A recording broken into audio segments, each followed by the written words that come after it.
Hi everyone, thanks for joining Jeff and I today. We're going to talk a bit about the gas prices.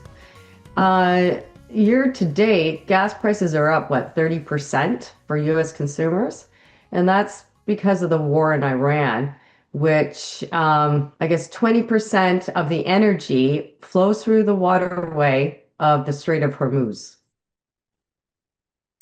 So that impacts the gas prices. Why don't you get into the politics of what to expect in the coming months? Yeah, well, nobody should forget that there are US congressional elections this fall. And I like to look at what the prediction markets are saying. And right now, it's not looking very good for the Republican Party. Poly Market says that there are 85% odds that the House of Representatives flips from Democrat to Republican. And even worse, they're also now poised to lose the Senate. Poly Market says there's a 52% chance of that. Higher gas prices does not normally help the incumbent party win votes. So the White House and the Republican Party is very much incentivized to reduce the price of gas that consumers pay at the pumps. We looked at some historical data and went back to 2008. And there are three separate instances where the majority party in the House flipped from one to the other. And in two of those three instances, it happened in a year where gas prices were up 10% leading up to the election.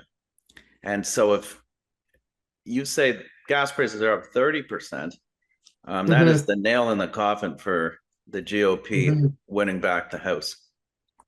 So So it is in Trump's best interest to end the war and hopes for, in favor when the polls come in. yeah.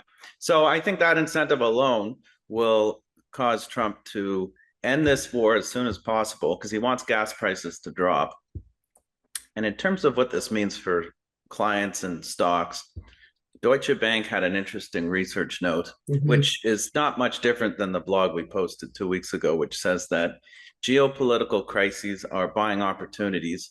Deutsche Bank had a statistic that said if you look at the 30 wars that have happened since 1939, Hmm. the average pullback was about 4% in the market, and it was short-lived.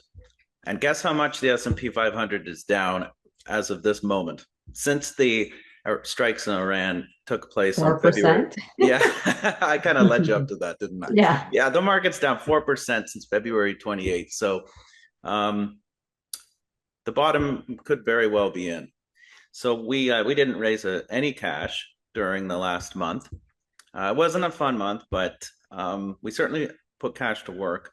And I think that this war will be short-lived, and this Hmm. and when we look back at this a year from now, this just like the tariff war a year ago this month, this too I think will prove to be a buying Uh, opportunity.